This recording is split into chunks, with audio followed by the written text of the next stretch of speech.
10:25 de la mañana, arrancamos la nota sin filtro de este lunes lluvioso. Sí, señores, ya llueve en la ciudad de Buenos Aires, arrancó la lluvia, se ve feo, se ve que esto va a ser largo, mucha atención, salir con paraguas. Sí. Barbano vino en... Y tuve que venir en Cabify. ¿Me escucha la voz como estoy? Yo quería hacer deporte, salir en bicicleta. Sí, yo salía a correr igual, pero bueno. Abrazo a Colapinto que se bancó la lluvia de San Pablo. No se la bancó. Se la bancó. No tergiverse. Va ganando experiencia. Quedó fuera de la carrera. Quería salir y el equipo no lo quería sacar. Sí, pero no se la bancó. Gana experiencia. La gente dice, ahora son todos fan de Colapinto. Y sí, hace un año no sabía quién era. No, voy a decir algo. Me tienen harta, muy harta, todos los repentinos fans de Colapinto y la Fórmula 1. Lo tengo que decir, ahora todos saben. Pero es ahora o nunca. Estamos felices, Bossi. La quiero invitar a algo, Bossi. Ponga 10 minutos una transmisión de la Fórmula 1 y es apasionante. Han cambiado la forma de televisarla. Sí. Apasionante. Es apasionante la forma en que la muestran. Además, más allá de Colapinto, que obviamente es argentino y nos genera toda una cuestión, es un espectáculo que antes no se veía. Gonzalo es de la misma generación que yo. Aburrida. Los chicos mirábamos la Fórmula 1 y era mucho más aburrido. Nos aburríamos. Esto es un espectáculo entretenido, divertido. Números, datos. Y obviamente hay un argentino y vamos a ser campeones del mundo. Y es hincha de Boca. Usted se quedó va a correr con el 12 el año que viene. Se quedó un poco con el circuito de Rafaela. Mira la cara que pone. Rafaela es enemigo. Voy a decir algo, después se los voy a tener que mostrar a Levinas. Yo iba a arte de chiquita. Claro. Y mi primer cuadro, ¿sabe qué fue? ¿Qué fue? Prost. Y bueno, ahí lo tiene. Cuádruple. Pero bueno, Deje que nos subamos. No, pero yo, todo bien con Colapinto, me encanta, con la Fórmula 1 me encanta. Me molesta la gente que hace 10 minutos que cree que sabe todos los secretos de la Fórmula 1. Lo sabemos. O sea, aprendimos Gonzalo mucho. Sánchez de la vida. ¿Por qué me ataca de golpe? Aprendimos un montón. Yo vi autos de Fórmula 1 con 6 ruedas. Yo tengo derecho a hablar. Sí, es verdad, yo también. Yo estoy manejando distinto. No, bueno, usted no. Ahí vamos a calmarnos. Usted tiene que pasar el psicotécnico para empezar. Sí. Y ahora entendemos por qué no lo paga. Estoy manejando distinto, apilo autos en Niceto Vega. Hoy apilé en Niceto Vega un poquito. No se hace eso. Está mal. Y yo vi y digo que estoy en Interlagos de repente. Nadie está obligado a declarar la contra sí radio, mismo. Pero... ¿Estoy yendo a Radio Mitre o en Interlagos? De repente. Yo hoy, anoche que vine a la ciudad de Buenos Aires, vinimos de noche manejando, pensaba exactamente eso, porque vi a la gente como más canchereando y digo, debe haber un montón que cree que realmente es Colapinto. Esto en sus casas. Claro, no. Sí, atención. No, esto en sus casas, pero déjenos. Miren que con Colapinto también chocó, hay que tener cuidado. Disfrutemos de nuestro nuevo ídolo. Sí. Arranca otra semana más. ¿Cuántas quedan hasta fin de año? Creo que son 7 semanas. ¿Tampoco? Sí, queda nada. Estamos en noviembre, quedan Estamos 4 en de noviembre. diciembre. Ay, el cumpleaños de mi hermana, feliz cumpleaños. ¿Hoy? Sí. Uy, menos mal que se acordó, la de San Francisco. Sí, la de San Francisco. No se escucha, está en otra.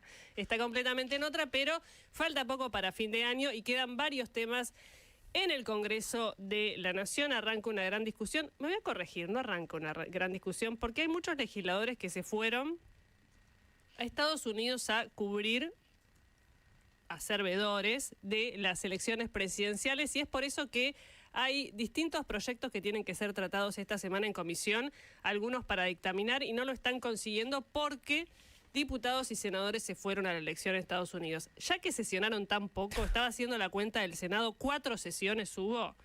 La verdad es que no sé si da para ir a las elecciones de Estados Unidos. ¿Están pero preocupados por el conteo de votos o, sí, hay vacaciones con el ticket pago? Sí. ¿Qué dice usted? No, es vacaciones, pero la verdad es que efectivamente cierra el año parlamentario y hay proyectos, no me refiero a los grandes proyectos económicos y demás, pero por ejemplo el que tiene que ver con las apuestas, que es un tema muy social, que hay preocupación de algunos diputados que no van a llegar a poder tener su dictamen de comisión. Cambiando de tema, siguiendo con el Congreso, la oposición quiere quitarle discrecionalidad a Milei en el manejo del gasto público. Esto se da en el marco de la discusión del presupuesto y si bien se respetaría, según un dictamen de la oposición, el tema del equilibrio fiscal, plantean redistribuir las partidas y en paralelo hay otro gran debate que tiene que ver con limitar los decretos de necesidad y urgencia, algo que Milei ya dijo que vetaría en caso de que se apruebe. Nicolás Massot es diputado nacional de Encuentro Federal y está en línea. ¿Qué tal, Massot? Jessica Bossi y el equipo de La Nota Sin Filtro lo saludan. ¿Qué tal, Jessica? Buen día a todos. Bien, arranquemos por el presupuesto, porque veo que está muy displicente la actividad en torno al presupuesto por parte incluso del gobierno, que no ha activado de manera muy fuerte, y ustedes en el bloque plantean un dictamen que es, darle mayor financiamiento a universidades y a jubilados, dos temas que generaron mucha discusión, sacándoselos a otros. ¿Esto tiene alguna probabilidad de avanzar o va a quedar en el medio de la chicana política? No, para nada. Tiene probabilidades de avanzar, por supuesto, como siempre en el Congreso. Para que las cosas avancen hay que generar consensos y mayoría, ¿no? Pero fíjate, Jessica, que estamos planteando saldar parcialmente dos de los conflictos más grandes de este año, que tienen que ver con el financiamiento a universidades y la movilidad de los jubilados, la incorporación del bono discrecional que todos los meses da presidencia como si fuera Nerón, ¿no? Y son cuestiones que se resuelven con un 0,67% Nerón, del producto. dijiste, es un poco fuerte, Nerón. No, pero lo que quiero decir es que se tiene que terminar esta idea de la discrecionalidad, ¿entendés? Sí. O sea, si vos tenés un presupuesto en donde el bono está presupuestado para los 12 meses, porque nadie le puede sacar el bono a los jubilados, sería como reducir 25-30% en un día nominalmente las jubilaciones. Entonces ya se sabe que el bono no se va a sacar nunca. Esta trampita de, te lo doy todos los meses, pero un mes no, te amenazo con que no te lo doy, solamente está ahí para ahorrarte unos mangos de la movilidad. Ese bono hay que meterlo en el haber jubilatorio, se tiene que terminar. No puede ser que los jubilados estén rezando a ver si el mes que viene el bono está o no está, ¿entendés? Y es muy poca plata. Eso es lo que yo te quiero decir. Fíjate, yo le mandé a la producción y había enviado, a varios colegas lo que es la propuesta nuestra de dictamen, que lo estamos terminando de redactar. Y fíjate que se puede saldar el conflicto universitario, y se puede saldar en parte, por supuesto, con algunas de estas cuestiones. La cuestión de los jubilados, simplemente revisando exenciones y privilegios impositivos, que es lo que le dijimos al gobierno desde el principio de este año, y sugestivamente el gobierno pasó la motosierra por todo el gasto, menos por el gasto tributario, que es lo que representan estos 30 regímenes especiales en donde hay sectores que pagan menos impuestos que el resto de la población. Entonces, no es una cosa difícil, te quiero decir, y fíjate los montos, representa muy poco, no es ni el 1% del Producto Bruto de la Argentina lo que estamos hablando. ¿Y qué regímenes tributarios o qué parte del gasto tributario proponen ustedes recortar? Nicolás, soy Cecilia Bufflet, con voz de Graciela Borges, pero soy Cecilia Bufflet. ¿Qué tal, Cecilia? Buen día. Y mi solidaridad con los embates que has recibido. Bienvenida al club. Mirá, nosotros en primera instancia, en enero de este año, durante la ley Bases, y yo creo que hablé con ustedes en oportunidad, que siempre se interesan por estos temas, nosotros habíamos incorporado un artículo, el 111, que decía precisamente esto. ¿Con qué diferencia? Le decíamos al gobierno, señores, ustedes son los que están a cargo de la política fiscal, desarrollen un plan de ahorro del gasto tributario para poder financiar las partidas que ustedes dicen que no hay plata para financiar. El gobierno se negó a hacerlo, pasó todo el año, prefirió el veto y el conflicto. Entonces hoy nosotros le estamos acercando una propuesta. Quiero decirlo con claridad, no es la única. De cualquier manera, de la misma manera que nosotros le decimos al gobierno, señores, el equilibrio fiscal es muy importante y los vamos a apoyar siempre con ese tema, pero no hay un único camino para lograrlo. Acá tampoco hay un único camino. ¿Nosotros qué planteamos concretamente? Paso revista rápido, después si quieren hacer algún zoom en alguno de los temas particulares, lo hacemos. Lo primero que decimos es, hay exenciones impositivas de IVA y de ganancias principalmente, que levantarlas no significa aumentar impuestos, significa eliminar privilegios de sectores que tienen un tratamiento tributario diferente. Nosotros vamos por la eliminación de la exención al IVA que no pagan los directores de empresas. Los directores de empresas, por ejemplo, a diferencia de los trabajadores autónomos, que sí pagan IVA y ganancias, no tributan IVA. Queremos levantar la exención del IVA también a las constructoras, a la construcción que paga IVA diferenciado. Queremos levantar la exención de IVA a los espectáculos públicos, la exención de ganancias a las sociedades de garantía recíproca, a las SGR que también pagan una alícuota diferenciada de ganancias. Queremos indicar al levantamiento de la exención de IVA que hizo el gobierno para diarios y revistas, también queremos indicar a dónde deben ir dirigidos esa mayor recaudación.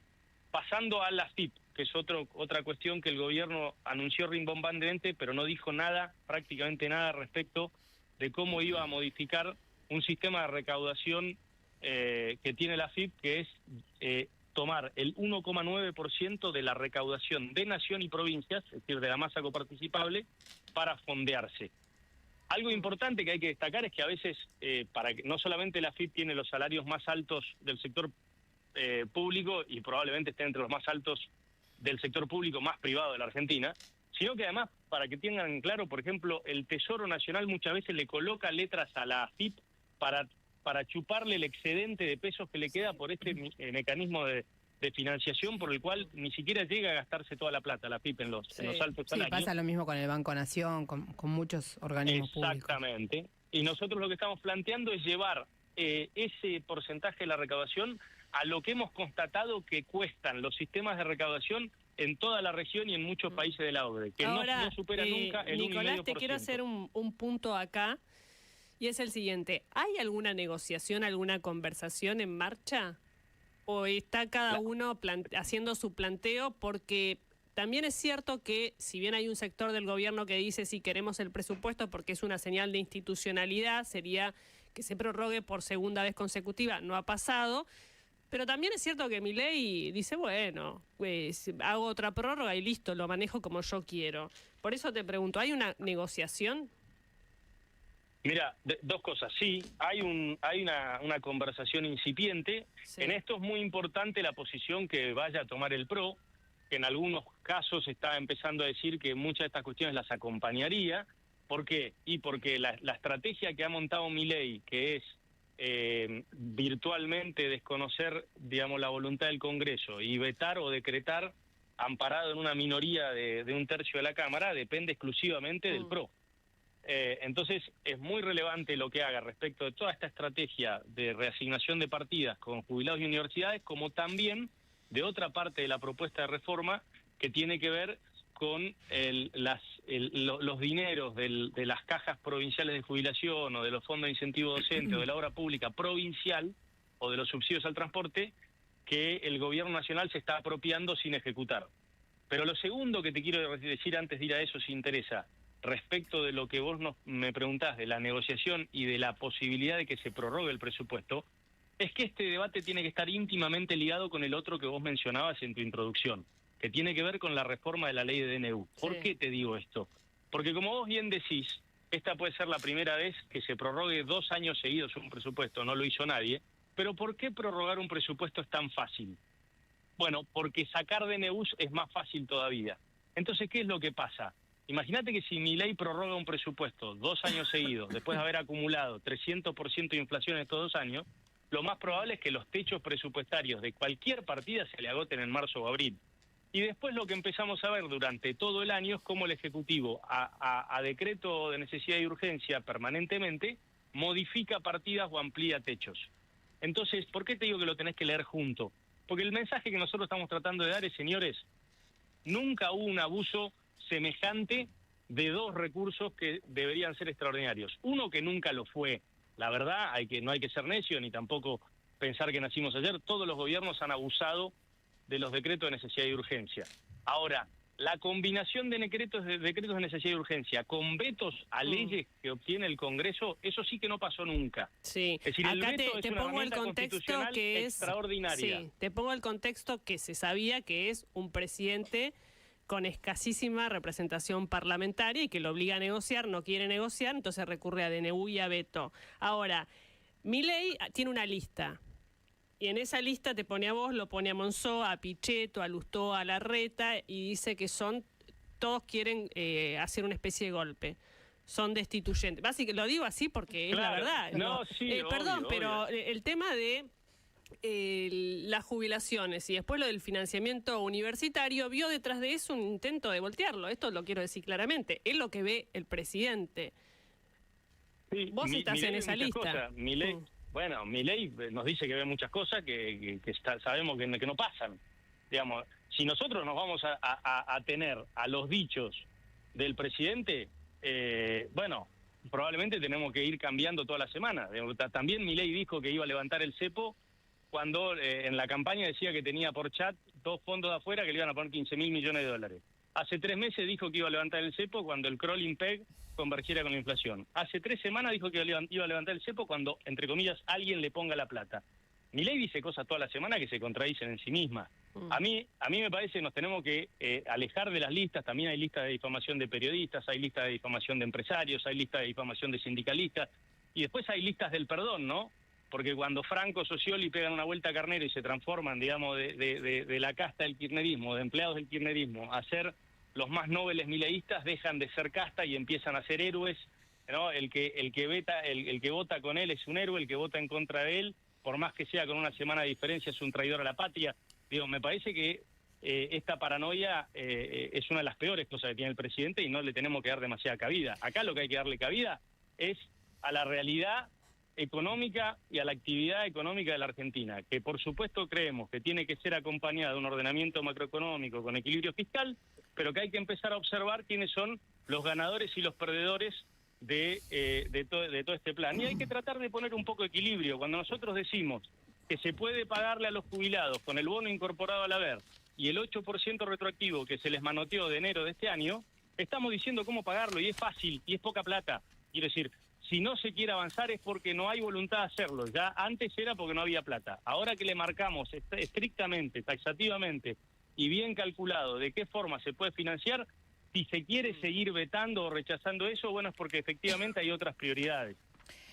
Mazot, ahora, ¿cuánto consenso tienen esos planteos? Porque los espacios políticos están todos un poco dinamitados y en discusión y en ebullición permanente.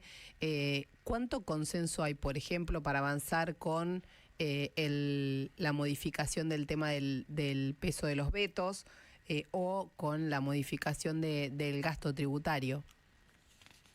Bueno, yo creo que hay mucho consenso. Primero, la modificación del peso de los vetos, entiendo, decime si entendí mal, te referís a la reforma de la ley de DNU. Sí. Es una ley que se dictaminó la semana pasada con mayoría de los miembros de la comisión y que, extrapolando eso al recinto, tenemos mayoría absoluta de las voluntades. Acá de vuelta, para la gente que efectivamente crea en estas acusaciones grandilocuentes del presidente, lo que se está buscando es simplemente acotar 2 particularidades de los decretos que siempre se supo que tenían un vicio de origen, insisto, ¿por qué el momento? Bueno, porque nunca un presidente se había apalancado en los vetos más los DNU. Digo, ¿por qué es importante esto? Porque el veto, la Constitución dice que es una herramienta extraordinaria. Esa es el único adjetivo que la Constitución le pone a los vetos es esta.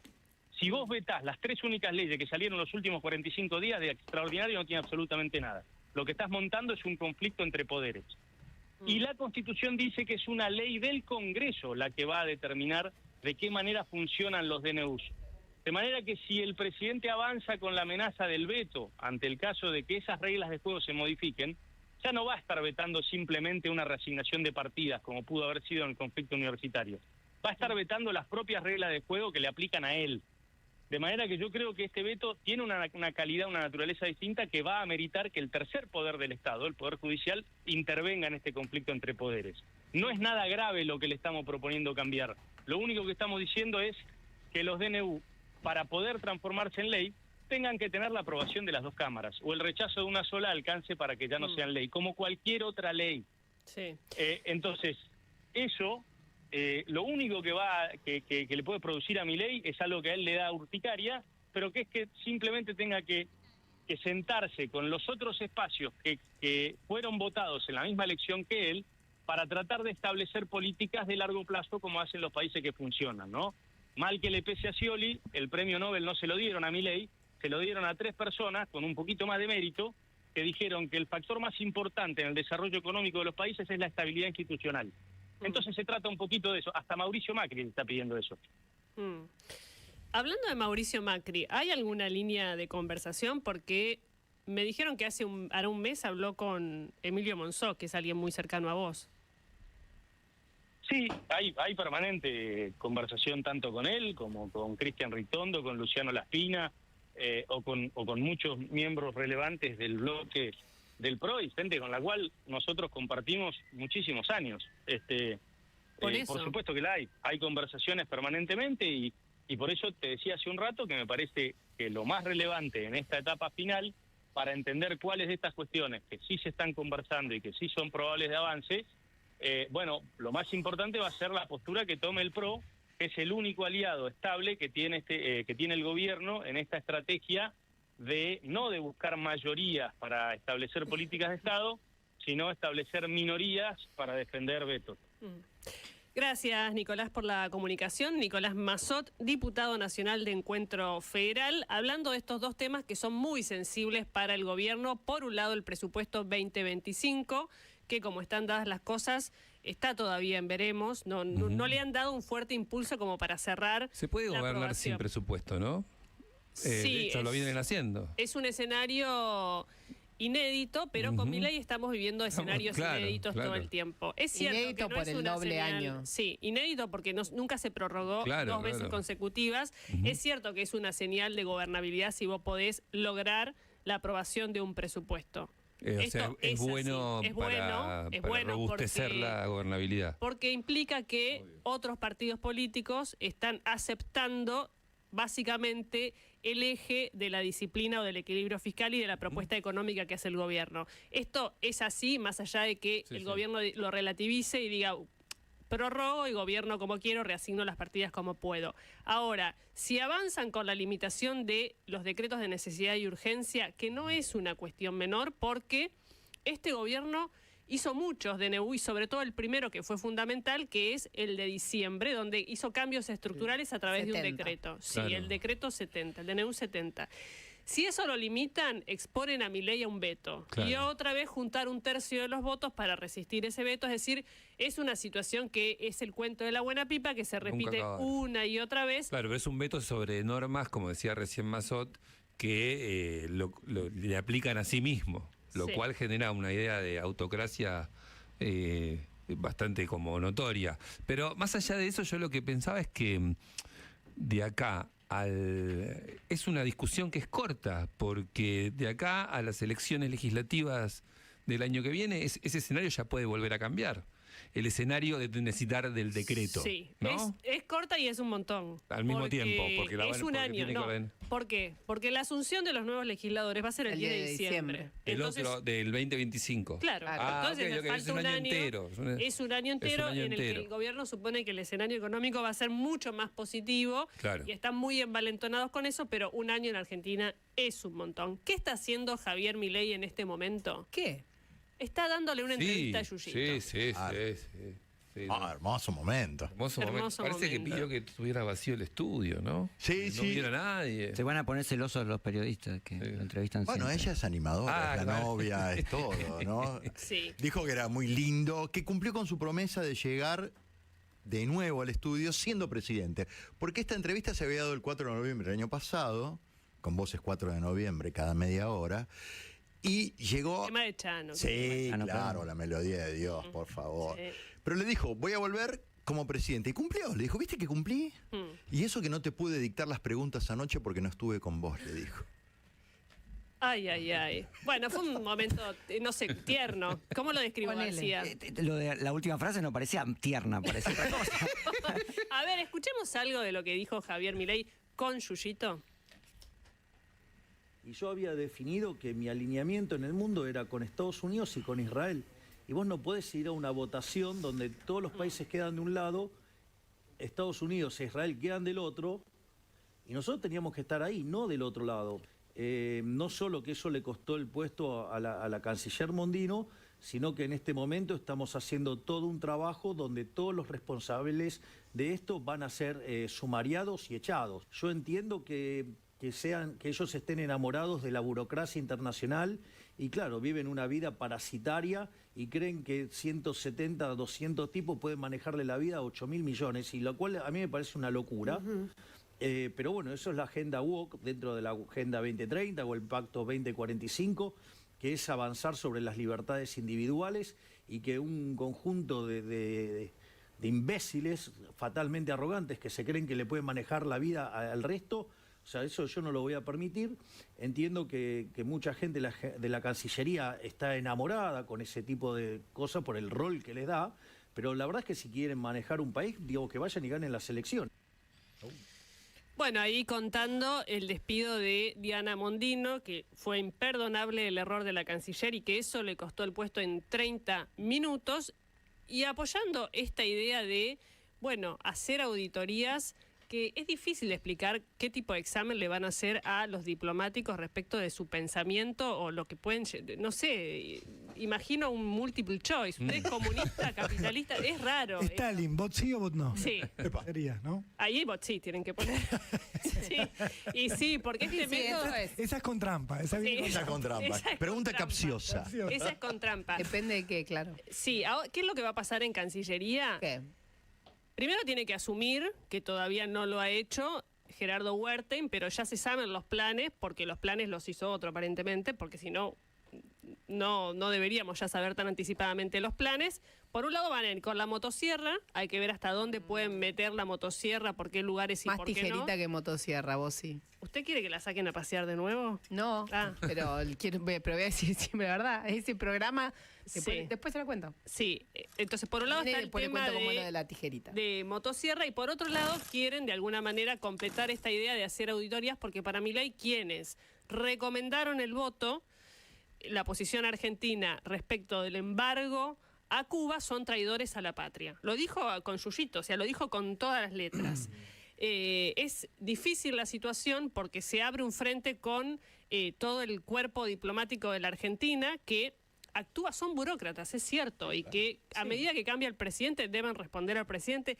No hay ninguna duda de eso, que es el presidente, en este caso Milei, que marca hacia dónde quieren ir y le tienen que obedecer. Ahora, hay todo un trabajo de recomendar y de contar cómo es la situación, que después Milei puede elegir lo que quiera. Ahora no le pueden decir, inventar una realidad paralela de lo que hizo Argentina en los últimos 10, 15, 20, 30, 40, 50 años. ¿Qué va a pasar con las líneas de Cancillería que son kirchneristas y pueden serlo sin ningún problema?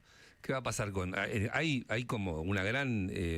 entiendo poco, pero entiendo que hay una gran divisoria de miradas dentro de la Cancillería, que hay sectores que responden al peronismo históricamente, entre los diplomáticos. ¿Qué significa? Tienen que acatar la pero línea del presidente. Descartado el acatar, porque es lógico, tienen que acatar, pero si quieren militar ideas dentro de la Cancillería, Pasa ¿estaría que la mal? Cancillería no está para militar ideas tampoco. No, ¿cómo o sea, que no? se haya Pero partidizado. entras al edificio de Cancillería y está todo empapelada de las corrientes políticas. Pero porque había un presidente, que era Alberto de Fernández, que había adherido a la Argentina 2030. El presidente puede adherir a lo que, o sea, Claro.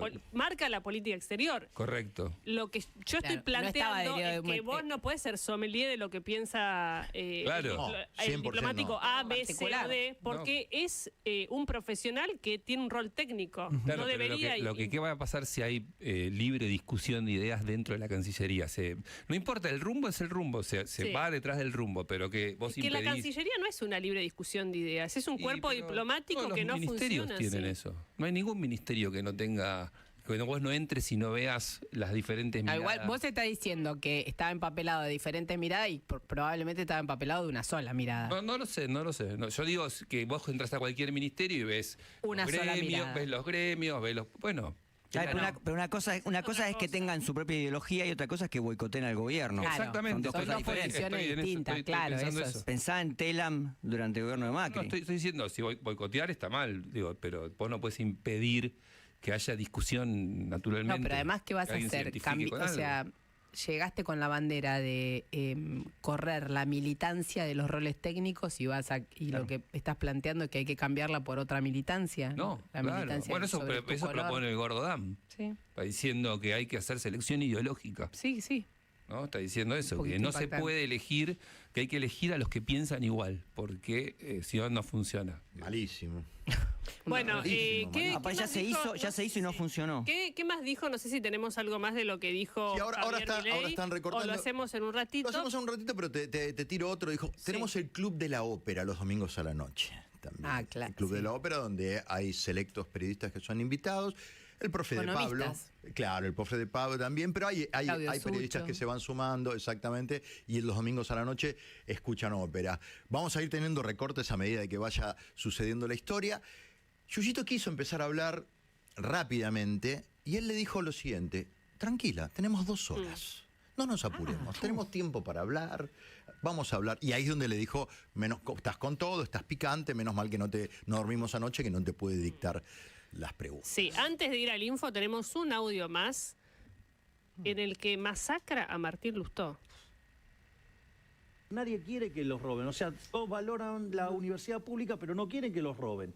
Entonces, y mirá qué interesante, porque ¿qué decía Jacobiti, Lustó? Sí, vengan a auditar. Y cuando lo fuimos a auditar, no nos dejaron auditarlo. Y no solo eso, algo gravísimo que pasó este fin de semana. Apareció la típica técnica, digamos, de los políticos de quemar la evidencia, de romper la evidencia. Justo esta semana que, digamos, la UBA se niega a ser auditada, justo se le meten en la oficina a Lustó. Qué casualidad, ¿no? Digamos, por no decir qué escándalo.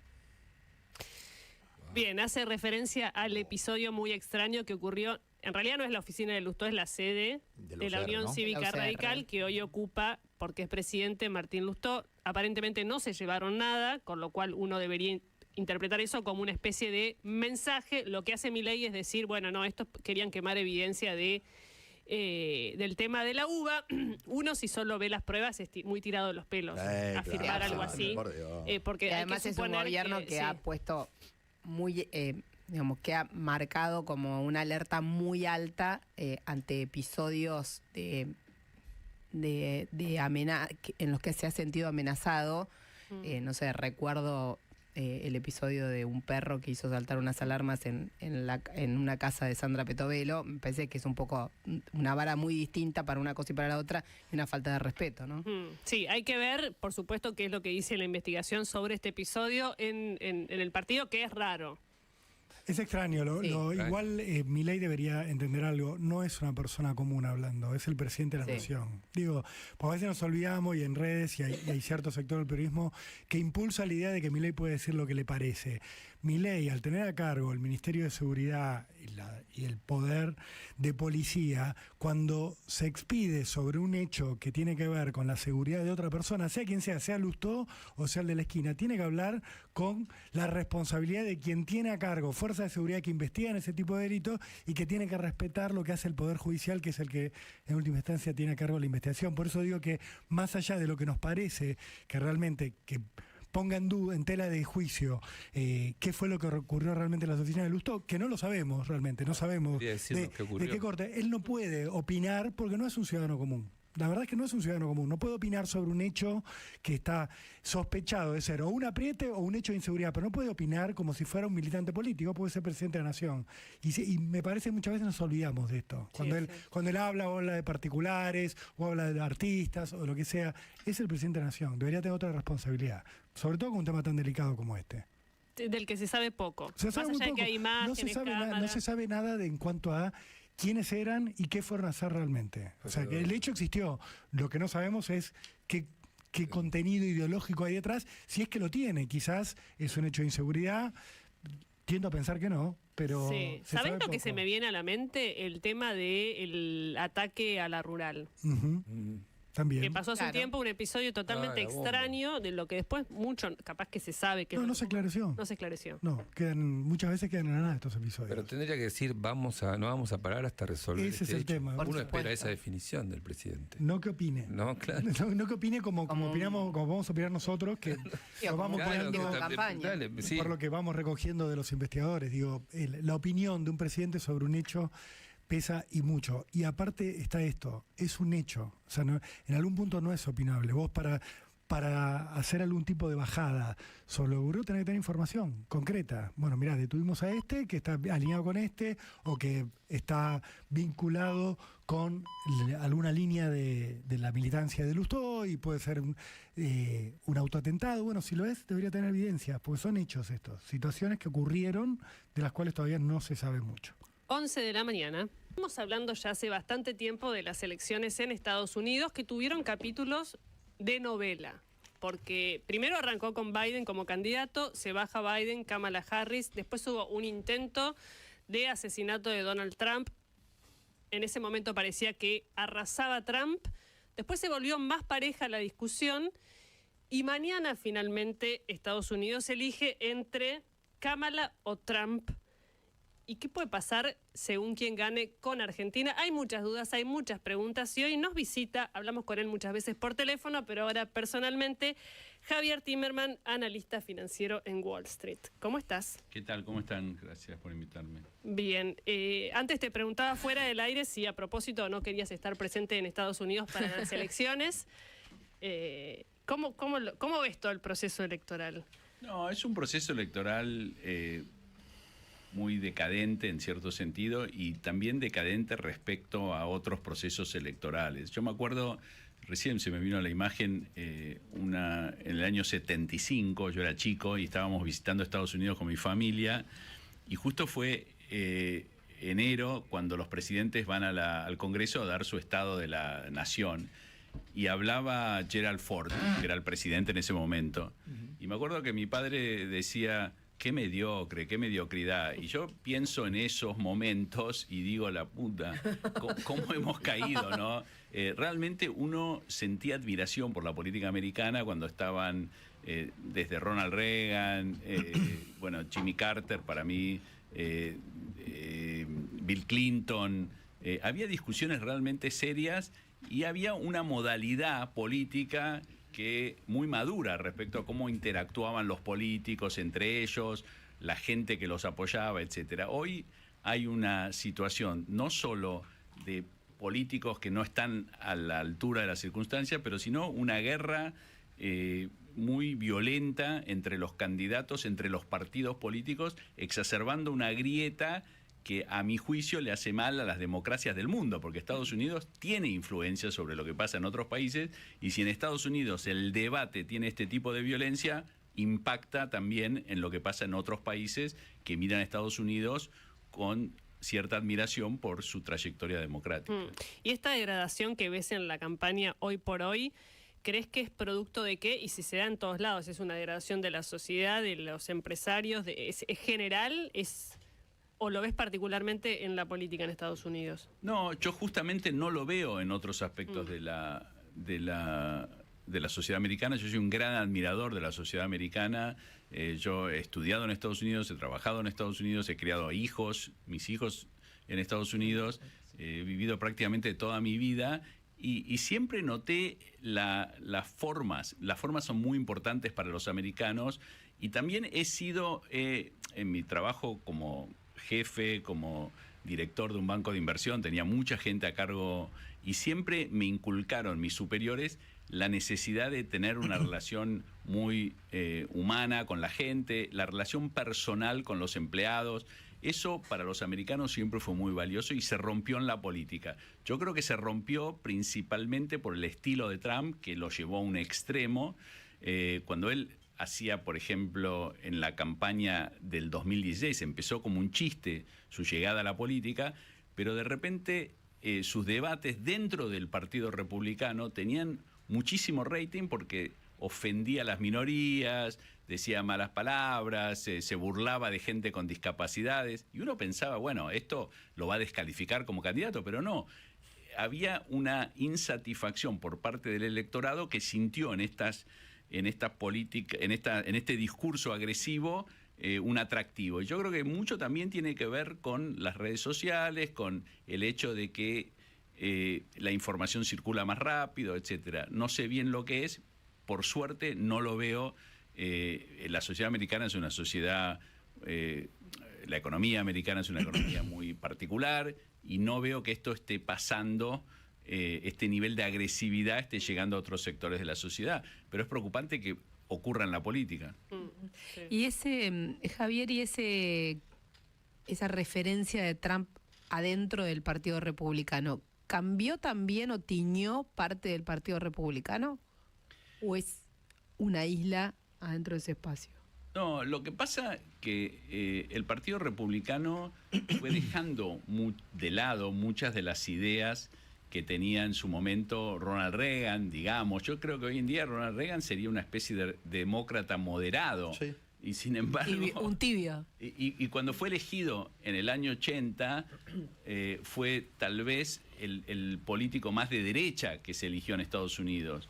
Los republicanos generalmente eran un poco más liberales, se llamaba los Rockefeller, los republicanos de Rockefeller, que eran más como los demócratas de hoy.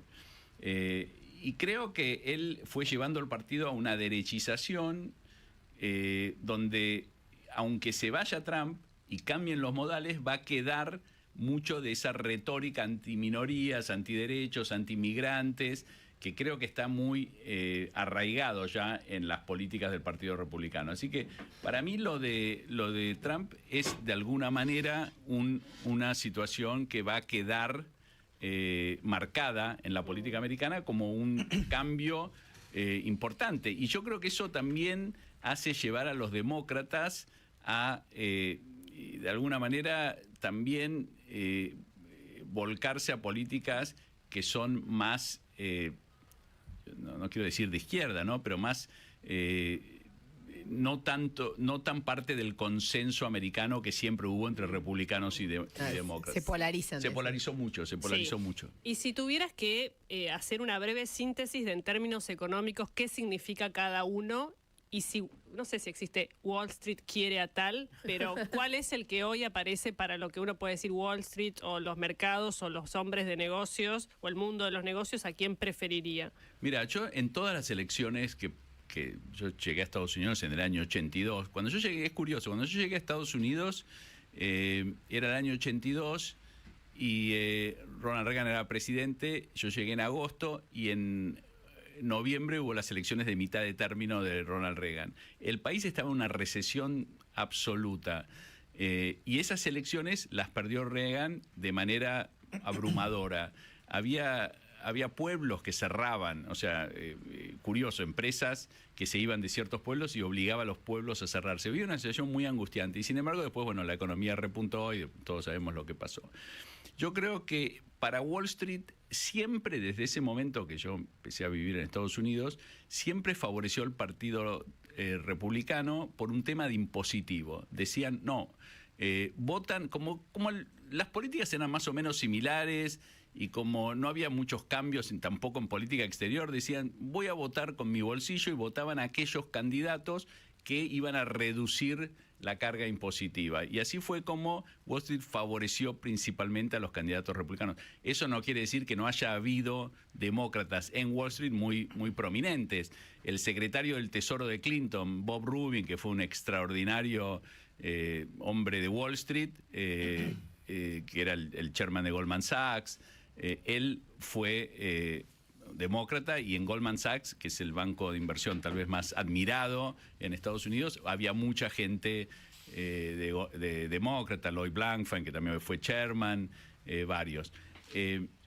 Yo creo que hoy en día no es tan así, producto de que ya no hay una división donde los republicanos son solo votados por un tema impositivo, porque la grieta se volcó a esta campaña en circunstancias bastante raras. Por ejemplo, Dick Cheney, que es uno de los políticos más conservadores, vicepresidente de George W. Bush, apoya a Kamala.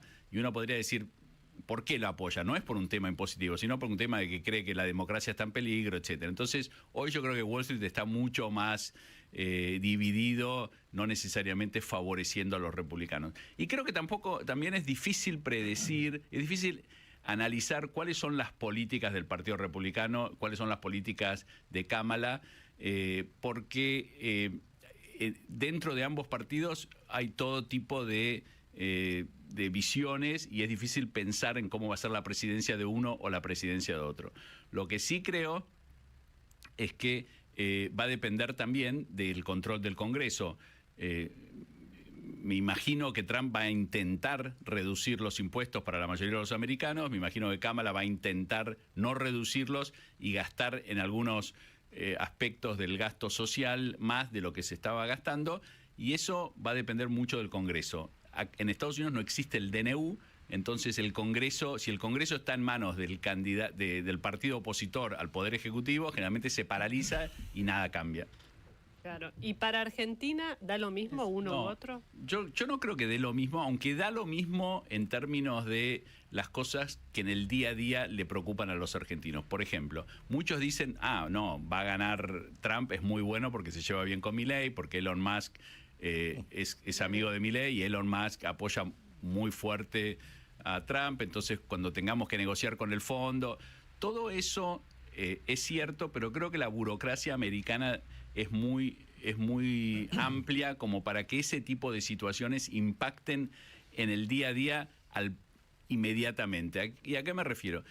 Que en Estados Unidos, incluso los presidentes tan fuertes como Trump siempre han sido respetuosos de la burocracia, y yo creo que la burocracia, después de lo que ha pasado con el préstamo y la influencia que tuvo sobre el Fondo Monetario cuando se le dio el préstamo a Macri y cómo eso siguió impactando dentro de las políticas del fondo, va a ser más cuidadoso en momentos de decidir qué hacer con la Argentina. Entonces yo creo que no va a haber gran diferencia entre si gana uno u otro en términos de la relación personal y cómo eso puede impactar. Ahora bien, las políticas de Kamala me parece que favorecen a la Argentina más que las políticas de Milei en general. ¿Por qué? De Trump. De Trump, perdón. Sí. Pueden ser las dos cosas. ¿Por qué? Porque Trump busca impulsar un dólar alto. A la Argentina no le conviene un dólar alto. Trump busca cerrar el mercado a algunos productos, es bastante conservador en eso, y creo que eso tampoco le conviene a la Argentina, y creo que Trump también va a tener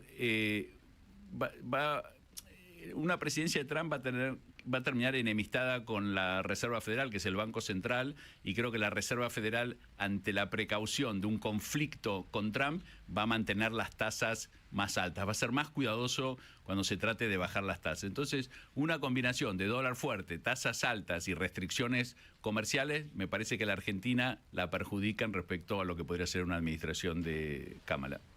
De alguna manera lo que se dice y lo que nos está diciendo es que Trump va a tiene un sesgo de una economía mucho más proteccionista, ¿no? Por ahí distinto de la percepción de lejos que tenemos, ¿no? Ahora, ¿cuánto puede permear eso con las instituciones americanas? Digamos, ¿cuánta capacidad tiene un presidente de cerrar la economía si el Congreso no... Claro, no, mira, para que se den una idea, el ministerio más grande que hay en Estados Unidos, que ocupa más cantidad de gente, es la Secretaría de Comercio, porque Estados Unidos comercia con todos los países del mundo y en cada situación es una situación especial y hay mucho dinero de por medio. Esa burocracia en Estados Unidos es una burocracia que es difícil que un presidente pueda muy rápidamente interferir en lo que se está haciendo. Así que, de todas maneras, creo que una presidencia de Trump, de Kamala, no va a ser un cambio para la Argentina tan fundamental como lo que muchos están prediciendo. Lo que sí creo también es que Kamala es más globalista. Los organismos multilaterales van a tener más poder de fuego. A Kamala, me imagino que como pasó con las presidencias de Clinton, de Obama y de Biden, le va a dar más foco a los organismos multilaterales, al G20, donde Argentina es miembro. Me parece que hay más posibilidades de que la Argentina reciba colaboración del mundo multilateral con una presidencia demócrata que republicana, que tiende a encerrarse más en Estados Unidos, que tiende a ser más estar más desconectado con el mundo. Javier, tío Gonzalo, como si te estuviera entrevistando por teléfono. Pero ¿qué está pesando más entonces internamente en Estados Unidos? ¿La discusión económica o la discusión social? Porque yo lo que leo en las crónicas de los diarios es que se habla mucho de las minorías hispanas, de los afroamericanos, de la migración interna, de la migración.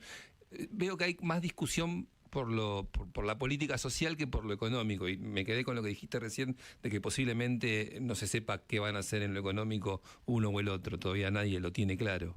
Mira, yo estaba en Estados Unidos cuando fue el 6 de enero de 2021, cuando Trump de alguna manera mandó gente al Congreso, cuando pasó lo que pasó el 6 de enero. Sí, el Capitolio. Y realmente pensé en ese momento que Trump estaba acabado totalmente. O sea, me acuerdo ver la imagen de Trump yéndose en el helicóptero de la Casa Blanca cuando deja la presidencia y dije, este tipo no vuelve más. O sea, era realmente una situación de una tensión y la gente estaba como muy consternada. Yo no viví algo así. Creo que la última vez que viví algo así en Estados Unidos fue cuando fue las Torres Gemelas. Ese fue el impacto que tuvo en términos de la sensación que la gente tenía de angustia, de ver al Congreso siendo tomado y las piedras y todo. ¿Y qué pasó? ¿Qué pasó que 4 años después estamos sentados acá 2 días antes de las elecciones y diciendo, che, puede ganar Trump?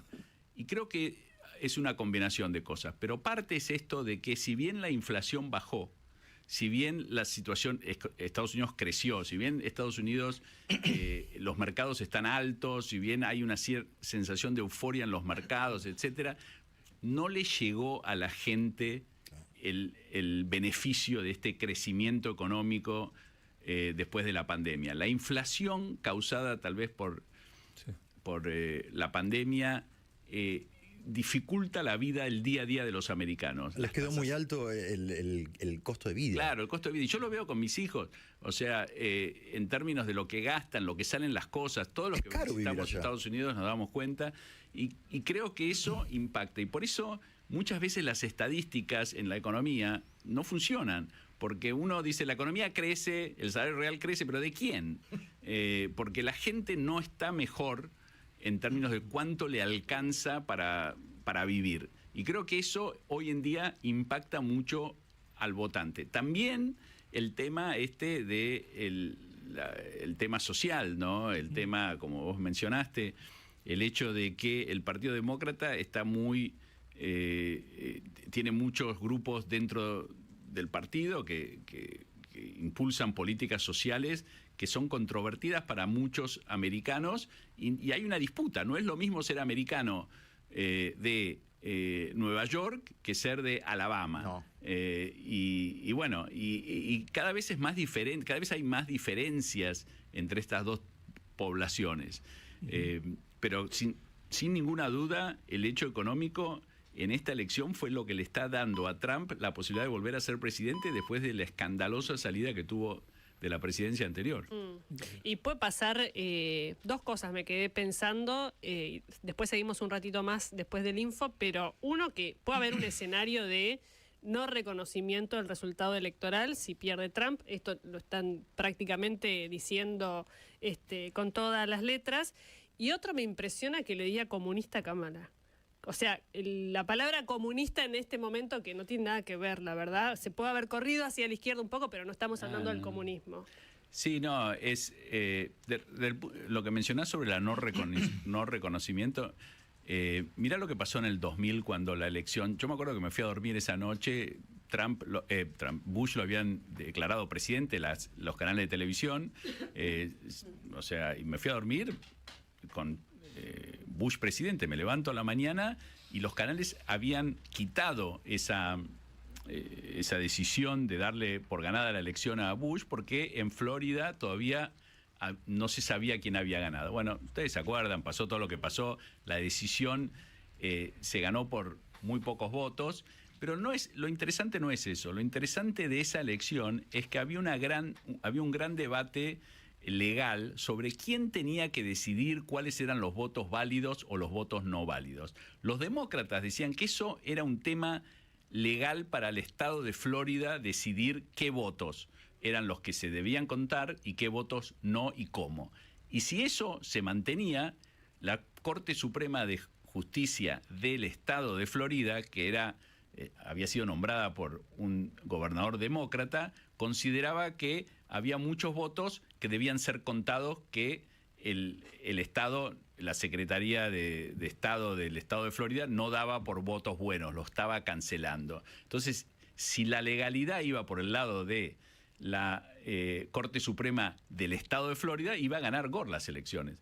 Pero los republicanos decían que no, que eso no era así y apelaron a la Corte Suprema de Justicia de Estados Unidos, que le dio el voto, dijo qué votos no debían ser contados, y así fue como ganó, después de un mes y medio de debate judicial, ganó Bush las elecciones. Nunca se discutió el tema. Yo me imagino que, yo siempre pensaba en Argentina, se hubiesen, hasta el día de hoy, no se robó la elección. Claro. Nunca escuché que se discutió sobre la legalidad de esa elección. Era otro Estados Unidos. Nunca. Pero nunca, Gore, en el momento que la Corte falló, de Justicia de Estados Unidos falló a favor de Bush, Gore dijo, acepto los resultados y no quiero discutir, estoy a disposición del presidente. Eso no va a pasar esta elección. Cambió Estados Unidos, cambiaron los candidatos y puede haber una situación de conflictividad por mucho menos de lo que fueron un debate sobre 8 votos. Acá se pueden debatir la legalidad de ciertos votos en ciertos estados, y Trump ya lo dijo, de alguna manera dijo, yo creo que si yo pierdo esta elección es porque me la robaron. Ya dice eso. Esto era totalmente inédito, así que yo espero, no espero en el sentido de que quiero, sino que creo que lo que va a pasar es que esta elección va a terminar judicializada. Qué escenario. Bueno. Seguimos después. Sí, seguimos después, 11:33. Estamos hablando con Javier Timerman, analista financiero en Wall Street. Nos dio un pantallazo muy detallado de lo que son estas elecciones en Estados Unidos, los distintos escenarios, cómo puede esto impactar en Argentina ante un triunfo de Trump o un triunfo de Harris. Y ahora vamos a hablar un poquito de la economía de Javier Milei. Hay, sobre todo en el último mes, un clima de euforia muy fuerte en el gobierno porque algunos indicadores le van bien, la caída del riesgo país, la baja de la inflación.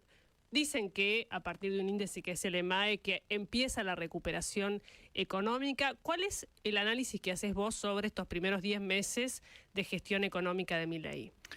Bueno, mira, ahora que está la gente está discutiendo la presidencia de Alfonsín, etcétera, etcétera, voy a empezar con una anécdota sobre eso. Y yo me acuerdo que muchos decían, cuando subió Alfonsín, que Alfonsín había entendido lo que la sociedad argentina quería y por eso ganó en el año 83, que había, se dio cuenta cuál era el momento argentino y qué es lo que la Argentina necesitaba.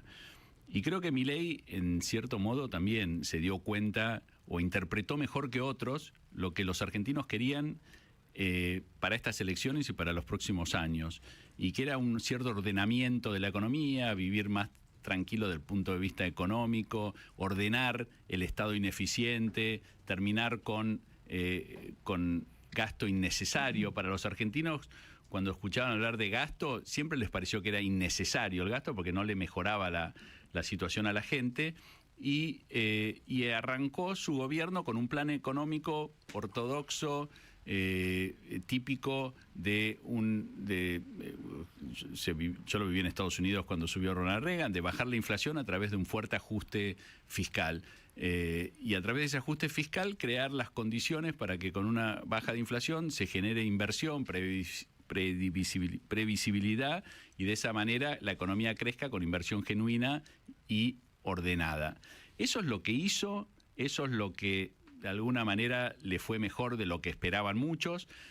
Hay que ser honestos, si bien yo no coincido con algunas cosas que hace el gobierno, pero en términos económicos, cuando se discutía el plan económico de Juntos por el Cambio, yo lo vengo diciendo ya hace un tiempo, porque tengo amigos que trabajaron en esos planes económicos de los referentes de Juntos por el Cambio, nunca hablaban de un superávit fiscal el primer año. Ellos hablaban de, bueno, hay que llegar, equilibrios, ver la forma, etcétera, pero nunca se pensó en la posibilidad de tener un superávit fiscal el primer año de gobierno. Como tampoco creímos muchos, y hay que reconocerlo, que el crawling que anunció Milei después de la devaluación iba a ser sostenido. Entonces, hay que darle crédito al manejo que hizo el gobierno de las expectativas y esta forma de ordenar la economía. Pero esto es, a mi juicio, ordenar la economía. Después tienen que venir las reformas necesarias y un clima de negocios propicio para que vengan esas inversiones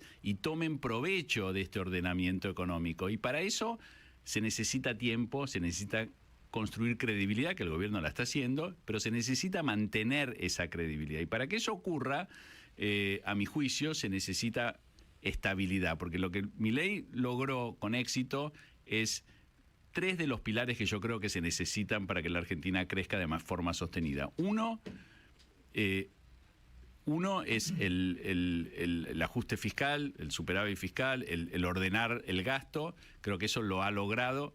2, creo que empezó a encarar ciertas reformas que le mejoran la calidad de vida a la gente, que es lo que está haciendo Sturzenegger. La tercer pata que se necesita, creo que acá todavía estamos en veremos, todavía no se ha conseguido, es lograr que el mundo crea que estas reformas se van a mantener en el tiempo y que la Argentina entra en un ciclo de previsibilidad económica de largo plazo que no importa quién gobierne. Yo creo que en eso todavía no hay señales de que estemos viviendo una situación así por el nivel de conflictividad política que hay en la sociedad argentina. Y eso también es bastante tiempo, porque en las elecciones legislativas de mitad de término, que son el año que viene, tampoco se va a terminar de definir eso. Más allá, imaginemos un buen resultado para el gobierno, no va a tener tampoco mayorías en el Congreso, va a tener un apoyo social importante si es que gana, pero eso no se va a traducir necesariamente en un acuerdo de toda la política respecto de las ideas que pregona Milei. No, pero creo que las elecciones del 2025 van a dar una pauta de cuánto la sociedad realmente acompaña. Creo que es difícil predecir. Cuando vos haces un ajuste de la magnitud que se hizo, es muy difícil pronosticar después de eso la votación, cómo va a votar la gente. Es un poco lo que yo decía sobre Trump. Trump llega a ser competitivo en estas elecciones porque la gente, a pesar que la economía creció, no sintió la mejora. La gran frase de Ronald Reagan, cuando en el debate con Jimmy Carter lo destruye, cuando le pregunta a los americanos, ¿están mejor que estaban hace 4 años? ¿Ustedes están mejor? Y cuando, ante esa pregunta, que en ese momento fue revolucionaria en el debate, terminó como haciéndole pensar a los americanos que realmente no estaban mejor que hace 4 años. Entonces, estas políticas, en el 2025, la gente va a decidir sobre cómo están. ¿Estamos mejor o estamos peor? Y bueno, esa decisión es difícil de predecir, es difícil de que los encuestólogos terminen acertando cuál va a ser la forma que la gente vote 2 días o decida su voto, si decide su voto 2 días antes de las elecciones. Ahora, Javier, perdón, porque vos antes hicimos hincapié también en este pensamiento mágico que tiene la administración Milei de gana Trump, es amigo de Elon Musk, desembolsan $10.000 millones, prestan al FMI. Para mí, pensamiento mágico infantil. Hay otro pensamiento mágico infantil en esta administración que significa, viene la inversión extranjera directa porque llegamos nosotros, somos los buenos. En Wall Street, ¿hay apetito por Argentina o están quemados? No. Bueno, primero, cuando vos pasás por tantas crisis, es mucho más difícil volver a una situación de euforia. La Argentina ha defraudado a los mercados durante muchos años en muchas administraciones de diferente signo político. Entonces, cuesta mucho más. Yo creo que eso es me parece que Caputo inteligentemente interpreta eso y por eso él busca, él tarda en salir del cepo, tarda en lograr un acuerdo con el fondo porque no quiere ir a buscar ese alivio financiero hasta que el mercado no esté totalmente convencido de que las políticas estas se van a mantener. Yo creo que, que va a haber apetito por la Argentina, yo creo que la Argentina tiene mucho para ofrecer y que en algún momento eso va a empezar a decantar. Ahora, es toda una cuestión de tiempo y en finanzas el tiempo es lo más importante que tenemos. O sea, muchas veces los economistas hablan de teoría económica y todo muy lindo, muy bonito, y acá se pueden discutir si el cepo, si el salario real, etcétera, etcétera. Pero todo tiene que ver con el tiempo. Nosotros los financistas pensamos mucho en el tiempo. ¿Tengo tiempo para que eso ocurra? Y lo mismo pienso que piensan los operadores de Wall Street. Están contentos con Argentina, están contentos con los cambios, están apostando y por eso el riesgo país se cayó de 2.000 y pico por abajo de 900, alrededor de 900, pero son cautos, porque pasó algo similar en el 2019, tuvimos unas PASO y el mercado cayó 70%. Y eso está en la memoria de la gente. Y vos sabés que a mí me dijo una vez algo que yo lo aprendí mucho en términos de manejo de riesgos. Cuando yo le pregunté al chairman de Goldman Sachs, que era amigo mío, Lloyd Blankfein, le digo, che, ¿vos a qué te dedicás el día a día? ¿Cómo es ser chairman de un banco? Me dijo, mira, yo 95% de mi tiempo lo dedico a evitar las cosas que tienen 5% de chances de ocurrir y que terminen destruyendo al banco. Entonces, los inversores en alguna medida hacen lo mismo. Cuando empiecen a haber riesgos, va a ser desafiante para la Argentina. Javier, la última, y volviendo a la coyuntura de esta semana, mañana elecciones en Estados Unidos, si hay una judicialización del resultado, si hay un no reconocimiento del resultado, que es una posibilidad, puede que no ocurra, ¿vamos a tener una semana negra en los mercados? Yo creo que vamos a tener una semana de mucha turbulencia, pero ojo, porque el mercado está bastante menos turbulento que años anteriores. Yo he visto, por ejemplo, tuvimos la crisis de la invasión de Rusia a Ucrania, la guerra, los mercados reaccionaron de forma cayeron mucho y se recuperaron muy rápidamente. Sí. Y así pasa con la mayoría de las crisis externas a lo que es el mercado propiamente dicho. Yo creo que dada el nivel de crecimiento de la economía americana, dado el ciclo económico en el que está Estados Unidos, va a haber caída de mercados si se judicializa, no me cabe la menor duda, pero como yo confío en las instituciones americanas, creo que es una muy buena oportunidad si estás pensando en invertir en acciones, especialmente en las blue chips americanas, de ir contra la corriente. Pero en general yo voy siempre contra la corriente. ¿Y si no, qué son las blue chips para los que...? No, las blue chips son las más grandes empresas americanas, las IBM, las Google de este mundo, bueno, las principales empresas americanas. Bien, a tener en cuenta este último así de regalito, este último consejo. Gracias, Javier, por haber estado acá. Javier Timerman, analista financiero en Wall Street, acá en el piso de La Nata Sin Filtro. El gobierno le aplicó al Rafa Diceo la restricción de acceso a estadios por tiempo indeterminado. ¿Y habrá guerra? Esa es la pregunta que nos hacemos todos, porque justamente guerra era lo que prometía Rafael Diceo en un audio que se viralizó el viernes pasado. ¿Cómo fue la secuencia? Bueno, para el que esté desprevenido, Rafael Diceo es el jefe histórico de la barra brava de Boca, de la número 12, un hombre que ha tenido muchos problemas con la justicia, pero al cual la justicia no le ha impartido jamás una pena ejemplificadora.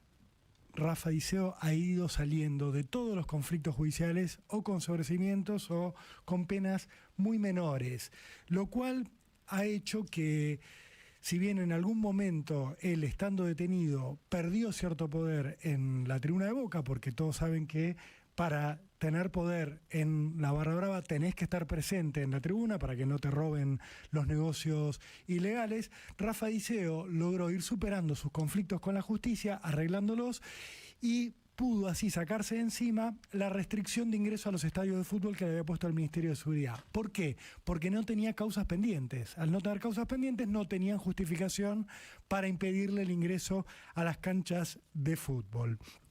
¿Qué ocurrió durante los últimos días? El 23 de octubre, Jessy, Boca fue a jugar al estadio de Newell's Old Boys, a Rosario, por Copa Argentina. Se juega siempre en sede neutral. Boca tenía que jugar con Gimnasia y Esgrima de La Plata.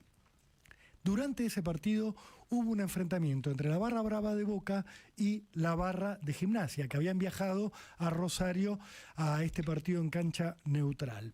El conflicto fue creciendo, parte de la hinchada de Boca rompió un alambrado, se metió en otra tribuna para tratar de llegar a donde estaba la hinchada de Gimnasia, y ahí se encontró con la policía. Tuvo un enfrentamiento con la policía en el cual intervino el presidente de Boca, Juan Román Riquelme. La imagen se viralizó, muchos lo mostraban como el héroe, Riquelme interviniendo.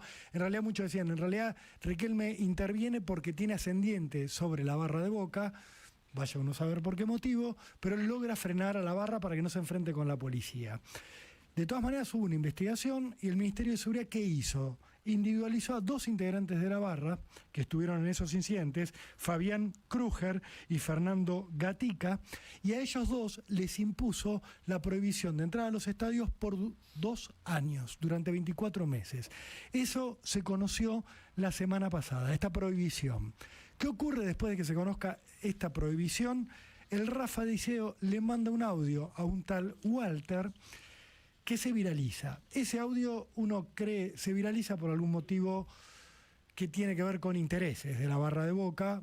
Habrá que ver cuál es la interna y cuál es la interna incluso con ¿Quién la es el dirigencia otro de Boca. jefe? ¿Hay otro jefe de la barra? Hay distintos jefes de la barra. Rafa Diceo está en un tira y afloje. Rafa había hecho un acuerdo, me lo van a negar, pero había hecho un acuerdo con parte de la dirigencia de Boca cuando fueron las últimas elecciones y estaba de buenas. Ahora no está claro cómo está esa situación y se conoce este audio de Rafa Diceo, que hace referencia a la sanción contra estas 2 personas. No te lo voy a repetir en palabra por palabra, pero ¿qué termina diciendo en ese audio Rafa Diceo? Dice que Patricia Bullrich es su enemiga, que van a cagar a palos a los representantes del Ministerio de Seguridad de la Nación que vayan a la cancha, uno entiende, a la cancha de Boca, enojado por esta prohibición de ingreso para 2 integrantes de la barra, y dice, y también lo vamos a agarrar a Berlín. Berlín es Franco Berlín, que es el hombre del Ministerio de Seguridad que tiene a cargo el dispositivo Tribuna Segura, que es el que ejecuta las prohibiciones de ingreso. Entonces dice, lo vamos a agarrar en Puerto Madero, porque nos lo cruzamos siempre. Zona por donde viviría, no lo quiero confirmar, Berlín. Lo vamos a agarrar y da a entender que lo van a cagar a tiros. Palabras más, palabras menos. Si quiere guerra, Bullrich, le voy a dar guerra, dice Diceo. A mí me gusta más la guerra que ir a la cancha. Esto es lo que dice Rafa Diceo. ¿Qué hace ante esto Patricia Bullrich? Dice, a mí no me va a amenazar ningún barra brava, y se agarra de uno de los artículos de la ley del deporte y le prohíbe a Rafa Diceo, en una resolución que se publica hoy a primera hora en el boletín oficial, ingresar a la cancha, a cualquier cancha de fútbol de por vida. En realidad es por tiempo indeterminado, por eso digo de por vida, porque la causal ya la tiene. Ahora Rafa Diceo eventualmente hará algún planteo ante la justicia para plantear que no se puede tener una prohibición por tiempo indeterminado. La prohibición existe, la impuso el Ministerio de Seguridad de la Nación hoy a la mañana. Rafa Diceo no puede entrar a ninguna cancha, ningún evento deportivo de la Argentina. Veremos cuál es la respuesta. Por eso te decía, ¿habrá guerra, Jessy? Porque él, el viernes, en ese audio que se viralizó, prometía guerra. Dijo, me gusta más la guerra que ir a la cancha. Bueno, ya le dijeron a la cancha, no vas más. ¿Habrá guerra? Y ese haber guerra puede traducirse en atacar a algún funcionario o en otra cosa que dijo en ese audio, que es apuñalar a alguien en una cancha de fútbol. Está planteado el escenario, veremos cómo se va resolviendo y qué otros episodios se van dando, Jessy, pero lo que se viene para un lado, para el otro, es violencia, porque son los términos que ha planteado Rafael Diceo y el gobierno le está respondiendo como tiene que ser, con la ley en la mano. Joaquín Phoenix tiene esa intensidad, ¿eh? Lo que pasa es que tiene signos de admiración el guión. Entonces yo necesitaba resaltarlos e interpretarlos. Impecable. Importante, Somier Center. Sí. ¡Qué buena noticia! Ay, no, basta. Terminó. Juan Caparrós, ¿estás por ahí? Hola. Está bajito. Ahí está muy bajito. Cerca, Caparrós. ¡Tremendo! Bueno, ¡Vamos! Me quieren censurar los actores. Está bajo el temporal. Ah, sí. Bueno, Juan, te escuchamos un poco bajo todavía. Qué raro. ¿Me escuchan ahora mejor? Ahora sí, un poquito mejor. ¿Cómo andás? Qué raro. Acá, bien, todo bien. En Huesca, provincia de Aragón. ¿Está España. pasado por agua usted con la Dana que anda por ahí por la No, península? por suerte no llegó a estas zonas de España. No llegó ni siquiera a Madrid. Y esto es más al norte. Mirá, Así los que por reyes suerte la no, pasaron pero- mal, les tiraron barro. Sí, les dieron de todo. Se Ujú. fueron ahí como si lo fueran a recibir bien y no querían ni siquiera levantar una pala. Pero bueno, tremendo lo que está pasando y acá, bueno, todo convulsionado con eso. Sí, me Muchos imagino. están yendo hacia el sur, llevando provisiones, llevando comida y demás. Bueno, Pero ¿qué tiene para vayamos hoy? a lo nuestro. Sí. Hoy primero, como todos los lunes, vamos a hablar sobre el vino para acompañar el tema de hoy, que son las sopas frías y el verano que vendrá. Hoy vamos a hablar de un blanco fresco, con buena acidez, un Sauvignon Blanc de San Felicien. El Sauvignon Blanc es una uva francesa de Bordeaux. Es una uva clásica, antigua, justamente. Sauvignon viene de sauvage, de salvaje, por estos orígenes lejanos de esta uva. Y este es un blanco bien fresco, de Gualtallarí, de Tupungato. Son los viñedos más altos de Mendoza. Están a casi 1500 metros, ahí en el pie de los Andes. Y por su suelo desértico, rocoso, el clima bien frío, dan un vino bien fresco, cítrico, floral, mineral. Perfecto para acompañar el tema de hoy, que son las sopas frías. Buena acidez. Y lo que habría que hacer en la Argentina es desterrar un poco ese prejuicio con los vinos blancos y tomarlos un poco más. En los últimos años aumentó su mercado 25%, pero todavía hay como una cosa con el blanco que no terminamos de que nos guste, de conocer, de entender y demás. Pero bueno, creo que este Sauvignon Blanc de San Felicien es una opción bastante amable, agradable, fresca para el verano, para empezar ese camino por los blancos, porque hay una diversidad de blancos increíble y muy buenas opciones. Pero empecemos un poco por las sopas frías. Esa cosa que... Qué difícil la sopa fría. Se lo tengo que decir. Yo sabía que la mesa no es mi aliado en este momento, pero bueno. No se toma sopa en verano, por favor. Sopa fría cuando termina de comerla. Es un gran recurso para el verano. No. España es una gran tierra de sopa fría. Pero si no estuviera en España... Joder, tío. Joder. Pero bien. Nosotros no la adoptamos, ¿viste? Nosotros comemos la sopa caliente y cada vez incluso comemos menos esa sopa de verduras antes de la comida. Sí, repudio. Pensemos un poco por los inicios de las sopas y las sopas frías. Su consumo nace básicamente de la necesidad de regenerar pan viejo o pan duro. Esa es la base. Y de ahí viene la palabra sopa. Sopa viene de supa, que significa pan remojado en caldo. Y de ahí aparecen las sopas más viejas, frías, que se consumen, y de aquellas, la única que sigue y es actual y se conoce mucho y se toma mucho acá y recién está llegando a Buenos Aires, se llama ajo blanco. Un clásico de Málaga es este ajo blanco. Ya hace 2000 años campesinos romanos hablaban que tomaban una sopa fría llamada salmorium, que era ajos machacados con pan, con grasa, con sal, con agua fría. Pero fue durante la Edad Media, la ocupación de la península en manos de los árabes, cuando se incorporó a la sopa esta de la que hablamos, el ajo blanco, y a la cultura local, el elemento fundamental de esta sopa, que es la almendra. El sur de España es una gran tierra de almendros, y para hacer este ajo blanco hay que humedecer el agua y se licúa humedecer el pan y se licúa esto con ajo, con almendras, con vinagre, con sal, con aceite. Mientras procesamos, vamos agregando aceite de oliva para que todo se emulsione, se mezcla, se ponga sedoso y se sirve con unas uvitas para darle un toque fresco a esta sopa blanca, de ahí su nombre, ajo blanco, sedosa, muy muy rica y que cada vez hay más en Buenos Aires. Pero seguramente la sopa fría más conocida, la que todos alguna vez hemos escuchado nombrar algo, es el gazpacho. Sí. Es la más difundida, que es una evolución de este ajo blanco, y esto se ve claro en una definición del siglo XVIII de este gazpacho original, que es la primera definición que aparece en el primer diccionario de la RAE, y dice que es cierto género de sopas con pan hecho con aceite, vinagre y ajo y otros ingredientes, y que es una comida regular y básica de cosechadores y gente rústica. O sea, que los campesinos españoles del sur de España sobre todo, se alimentaban básicamente a estos panes viejos remojados para hacerlos comestibles. Todavía muy lejos de estas versiones actuales del gazpacho lleno de vegetales. Recién un siglo más tarde, en 1840, aparece un registro del gazpacho como una sopa ya con pepino, con morrón, con cebolla, con ajo, pero todavía sin tomate, que es lo que reconocemos al gazpacho hoy en día. Pero el tomate se termina de imponer en España y en Italia, países que hoy pensamos que el tomate es algo básico, recién a fines del 19, y ahí es cuando el gazpacho hace su aparición. Todas estas sopas frías clásicas se hacían al mortero, por supuesto. Hoy ya la licuadora ha sustituido ese método ancestral, y el gazpacho lleva tomates bien maduros, morrón, pepino, cebolla y ajo. Poco de pan, aceite de oliva y vinagre.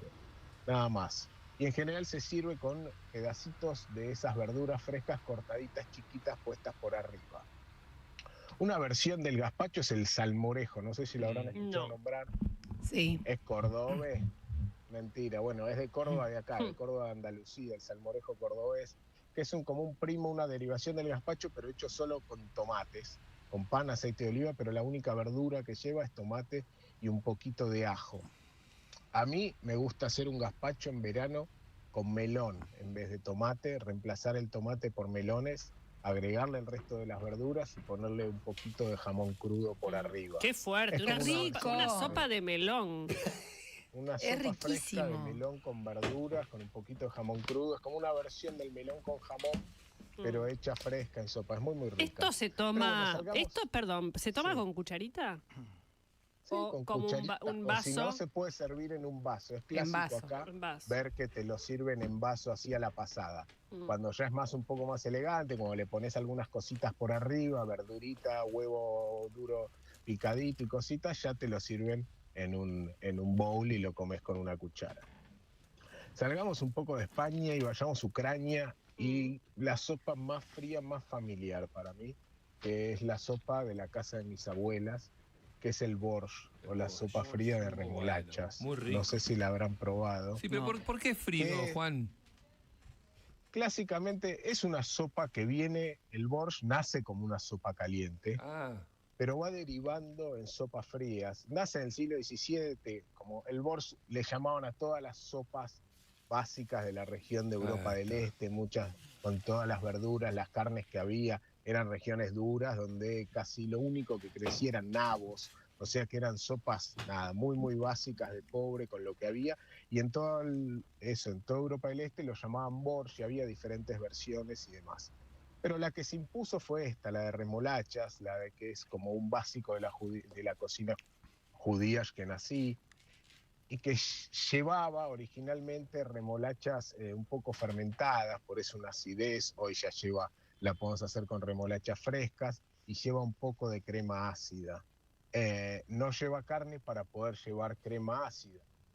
Como los judíos no pueden mezclar lácteos y carnes, entonces se hizo una sopa simplemente de verduras, de remolachas, una sopa muy dulce, fresca. Algunos le ponen un poquito de cebollita picada, alguna papa hervida, pero bueno, es el gusto a las casas de mis dos abuelas, esta sopa de remolachas con un poquitito de crema ácida por arriba, que para mí es bárbara para el verano. Viajemos un poco hasta Nueva York y vayamos a conocer una sopa que se llama vichyssoise, una sopa muy francesa, pero que en realidad nació en Nueva York a principios del 20, un cocinero francés del Ritz de Nueva York. Parece que tenía calor y se acordó que de chico en su casa en Francia tomaba una sopa de papa y puerro, y que en el verano con su hermano la ponían en la heladera y se la tomaban y los refrescaba, y se le ocurrió hacer una versión elegante de esto en 1917.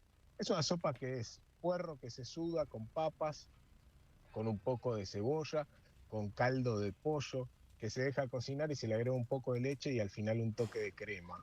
Es una sopa muy rica, clásica, fría, del sur de Francia, pese a que haya nacido en Estados Unidos. Justamente un muchacho que para mí es mi ídolo, que es Anthony Bourdain, que fue el primer gran cocinero, showman y rockstar, cuenta en su primer y mejor libro, Confesiones de un Chef, que el primer plato que le hizo pensar así que la comida era algo que realmente valía la pena fue esta sopa fría, esta vichyssoise. Y por último, vamos a hablar de la más exótica de esta lista de sopas frías del mundo, que es la naengmyeon, que seguramente es un nombre raro, pero que está cada vez más en Buenos Aires, que es la sopa fría coreana, que era el plato nacional de Corea del Norte, que los de Corea del Sur lo adoptaron y lo empezaron a imponer en el mundo. Y es curiosa su historia porque son fideos fríos hechos de trigo sarraceno en un caldo de carne. Y estos fideos fríos, por ser de trigo sarraceno, se disolverían si fuera en un caldo caliente. Y entonces la única opción que tenían los coreanos del norte, pese a sus climas absolutamente helados, era servirlos en un caldo frío. Entonces tenían solo este cereal y tenían solo la posibilidad de servirlo frío, aunque hiciera muchísimo frío.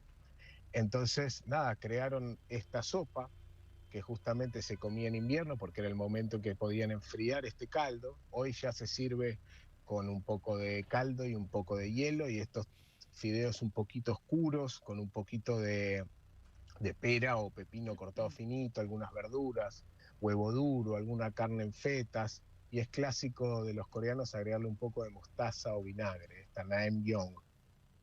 Esta es la única que les dejo ir a comer a algún lugar. El resto las tienen que hacer en su casa porque son muy, muy fáciles de hacer. ¿Y esta a dónde se va a comer? Y esta la pueden ir a probar a 2 lugares que están buenos. Uno se llama Singul Bongul, queda en Morón al 3400, en el barrio coreano de Floresta, el nuevo barrio coreano.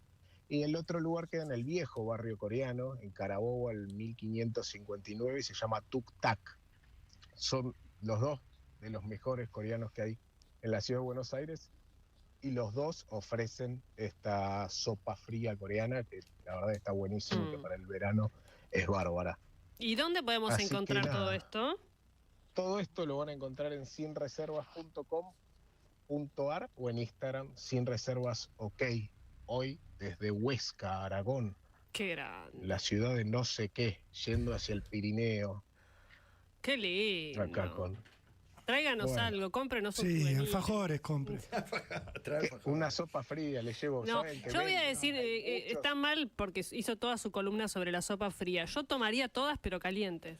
Las recetas que usted dio, pero calientes. Toda la gracia, la frescura de las verduras, de la huerta, de los tomates maduros en el verano, ensalada. Frescos. Gracias, tiene un asado, Caparrós. No nos venga esta falta. Yo les voy, en el supermercado está lleno de cartones industriales de salmorejo, de gazpachos. Les voy a llevar para que el primer lunes tomemos unos vasitos de gazpacho. Listo. Y se redimen. Lo esperamos. Lo esperamos. Acá aceptamos todo. Todo lo que es gratis. Sí, todo lo que es gratis acá. Lo pasamos valores, así que tremendo. Beso grande, Juanchi. Besos, hasta luego. Siempre quise decir tu auspicio. Qué hermoso. Vamos, Manaos. Vamos, y la de uva la rompe toda. Último momento. Epa. Cunio Libarona, escúchate esto. Mariano. No se le va a cobrar más arancel a la reproducción de contenidos dentro de habitaciones de hotel y fiestas privadas. Esto afecta la recaudación de tanto de SADAIC como de SAGAI. Recién acabo de hablar con la Secretaría de SAGAI y dice, sí, esto claramente nos afecta. Acordate que se pagaba un derecho por cada televisor que había en una hostería, por ejemplo, o en un hotel, o, por ejemplo, hemos contado acá, inclusive hemos hablado con la gente de los salones de fiesta, donde vos pagás cuando haces tu fiesta, la fiesta de 15 de mi hija, hubo que pagar aparte 500.000 pesos para SADIC. Esto acaba de ser derogado por el gobierno. Mañana seguramente tendremos novedades porque es un tema realmente candente. Vamos con Milei y Yuyito González. Vamos, tenemos 7 audios, no van a entrar todos, por supuesto. Te pido el número 3. Escuchate esto. Milei y Yuyito lo fue a visitar, por supuesto, su programa 4 de noviembre y al aniversario de la entrevista que tuvieron el año pasado. Es raro el aniversario, porque no es aniversario de relación, de pareja. Claro, es aniversario de que nos vimos cara a cara. Sí. Es el aniversario de que ella lo sedujo y él entró. Sí, claro. Cantaron juntos Unchanged Melody, melodía desencadenada. A ver. No, pero Elvis es Te pido la otra que cantan, porque cantan un clásico latinoamericano. Es español, pero la rompió en toda Latinoamérica. Nino Bravo, Libre. A ver. Vamos con el audio número 6, esto es hermoso. Contame algo más de quién estaba, quién lo acompañó, cómo llegó. Dale. Que vaya al piso de un canal es un hecho, porque últimamente lo que hacía es, iban quienes lo entrevistaban a su despacho.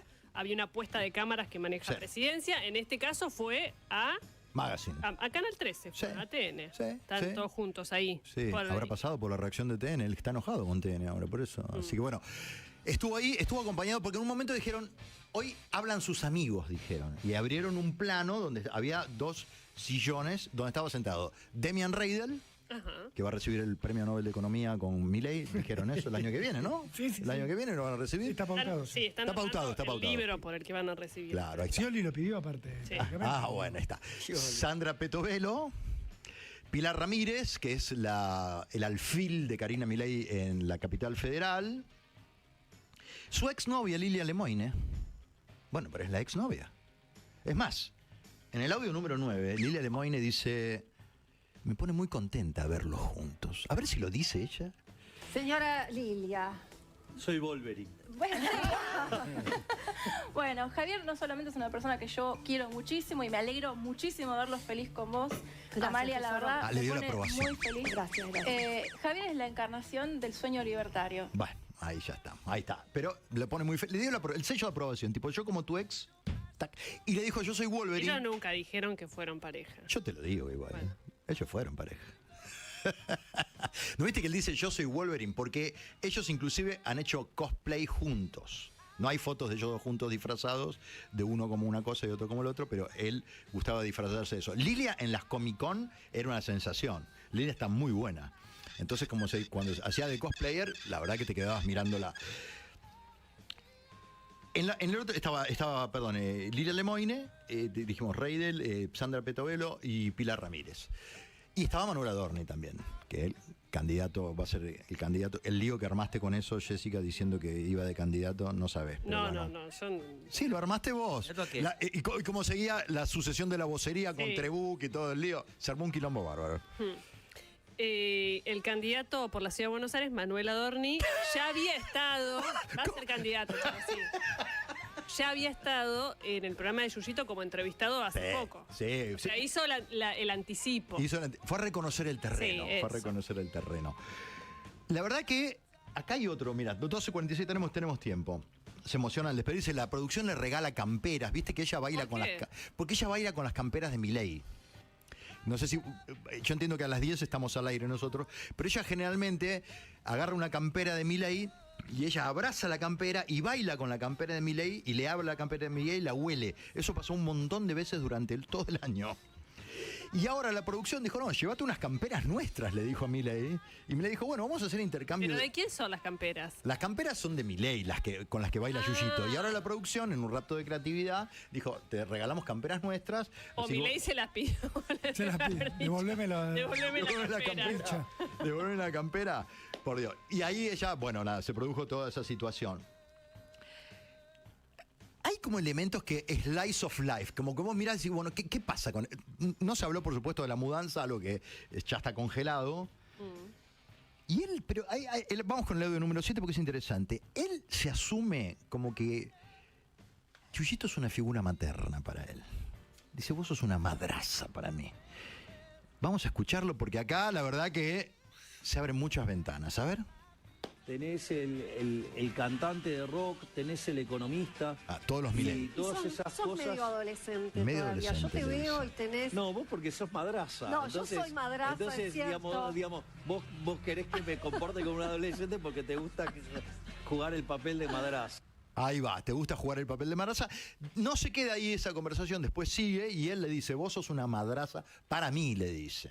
O sea, eso, chicos, en el sillón del terapeuta se habla mucho eso generalmente. Aquellos que hemos pasado por ahí y lo laburás. Pero no, lo laburás, le está queriendo decir. No, dale. Tenés 50 años y le decís a alguien que... le está hablando de sus hijos, que ella tiene buena relación con Milei, tiene relación con su hija. Está como ensalzándola. Tartu, sos mal pensado. Soy pensado normal. 12:48, vamos con el último. Este me gusta mucho también, porque se habló mucho de ¿qué? De los gimnasios de la Quinta de Olivos. Que se dijo, estamos haciendo austeridad, primero los caniles, que al final nunca se sabe si tienen 4 o 5 perros, resulta que al final no están los perros ahí, después dijeron que sí estaban, después estaban en Don Torcuato, bueno, un lío bárbaro. Y dijeron, bueno, eso es un gasto suntuario, que lo pague el presidente. Y ahora hablan de los gimnasios, porque se corrió la bola de que Yuyito hacía spinning con él. Eso es verdad, lo dijo Yuyito, hacen spinning juntos. Pero Yuyito quiere aclarar que no es que le armaron el gimnasio para ella. A ver qué dice Yuyo. La Quinta de Olivos es verdaderamente un palacio. Un palacio, entonces, es cierto. Es y un delirio para que yo eso. no tenga que salir, tiene todo ahí. Entonces, dentro de las cosas que tiene el gimnasio. Tiene 2 gimnasios. Tiene 2, escuchen, ¿no? Para que no me lo hicieron a mí, Se enojó con eso. Claro, porque ella en su momento había dicho que le habían armado uno para ella. Entonces ella aclara que eran los 2 gimnasios. Vamos a tener más novedades al respecto, porque parece que hay un post, se quedaron charlando, más luego, viste, se apagan las cámaras, se acercan todos a saludar, ahí tenemos información y chimentos porque tenemos gente que labura en la producción de ahí, y después la salida, viste, que ya para con el auto y baja la ventanilla, así que mañana seguramente vamos a tener más repercusiones, y mañana, si quieren, vamos a lugar el tema de Sagay Barros Sadaí, que está muy, muy bueno. 12:50 ha sido el aporte de Tartu a la confusión general.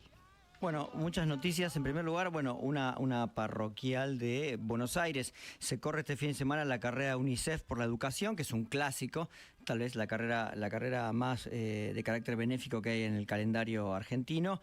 Carrera UNICEF por la educación. Este domingo todavía se pueden anotar en el Club de Corredores, sí. Hay sorteos, hay un par de sorteos, unos sorteos por unos pasajes. JetSmart creo que es el auspiciante. Conduce Julián Weich y mi amiga Sofi Martínez. Así que yo no voy a estar este fin de semana, voy a Azul, como ya les anuncié, voy a estar este fin de semana en Azul. Se la pierde. Me la pierdo, la verdad que... Sofi estuvo con Colapinto. Sí. Sí, estuvo en México también. Estuvo en México y estuvo en San Pablo. Está donde pasan las cosas, ¿qué vamos a hacer? Es así son las cosas. Un beso. Un beso gigante. Carrera UNICEF por la educación, entonces ya saben, todavía se pueden anotar en el Club de Corredores. Anótense, aparte una carrera de 10, ya vamos cerrando el año, una carrera acá, una carrera allá, antes de San Silvestre el 31, se pueden correr alguna carrera más. Yo ya corrí todo lo que se voy a correr, ya estoy descansando. Se corrió también una nueva edición del Maratón de Nueva York. Ahí veíamos TN que estaba haciendo la cobertura de las elecciones en Nueva York. Hay 50 estados, podrían ir a otro lado a hacer la cobertura. Podrían ir a Alabama para ver a quién votan los muchachos. Están en Nueva York y en Miami. Y en Miami, quien pudiera, sí, claro. Pero bueno, lo gracioso es que estaba haciendo la nota, sí, estaba Carolina Moroso, y pasaban por atrás personas con una medalla. La costumbre de... Solo usted lo vio, García. Sí. Digámosle. Pasaron media docena de personas, pasaron. La costumbre de llevar la medalla colgando el día de la carrera y al otro día está en muchas ciudades del mundo, pero ninguna como Nueva York. Quiero decir, capaz que vas a Berlín, a ti estás con la medalla y te ignoran. ¿Sí? Algunos, no todos. Pero en Nueva York sí o sí te van a felicitar en todos los negocios, todos los lugares donde entres. Así que es una costumbre muy de la ciudad de Nueva York. Un maratón espectacular, ya lo dijimos, que arranca con Frank Sinatra en el puente Barrazano, Staten Island, y hace un recorrido realmente turístico por toda la ciudad, lo que le quita un poco de velocidad a una carrera que tiene momentos muy difíciles. Termina en el Central Park, 50.000 corredores, una carrera, insisto, que no es de la que bate récords de velocidad, es una carrera difícil, pero es una fiesta como no hay dos. 2 millones de personas salen a alentar a las calles de Nueva York. 2 millones de personas. ¿Qué quiero decir? ¿Vos sentís que está pasando una estrella? Sos vos. Y 42 kilómetros de eso. Hay 2 o 3 lugares donde no hay gente, ¿sí? Por diferentes motivos. Uno, porque hay un puente, sí, el Queensboro, que no se puede estar ahí adentro, entonces es el momento solitario y difícil de la carrera. No si vas con los corredores promedio, pero es un momento difícil. Pero cuando bajas de ese puente hay una multitud que te ensordece. Muchos corredores a los que no les gusta el barullo permanente un poco le huyen a Nueva York, porque realmente es puro ruido todo el tiempo. Pero bueno, si venís un poco bajón, te dejás llevar por la gente, te dejás arrastrar por la gente y cada barrio intenta imponerse por encima del otro y es realmente espectacular. Si van a correr unos pocos maratones en su vida, Nueva York tiene que ser sí o sí uno de ellos. Así que bueno, nada, otra edición más, qué envidia, me hubiera gustado estar ahí, me hubiera gustado estar en todas. Cuando vienen las majors, yo decís, está todo el mundo allá, decís. Y en realidad, después vos estás en una diciendo, este está ahí también. Es una de las grandes carreras. Más de 400 argentinos la corren por año. Es un clásico. Y bueno, algún día volveremos ahí. 2 veces la corrí, 2011, 2015. Ya pasó casi una década. Le toca ahora. Pasa que está... Bueno, el problema es que se sumó una 7ª major. A esa tiene que ir. Sydney, ¿Cuál es? Australia. Sydney.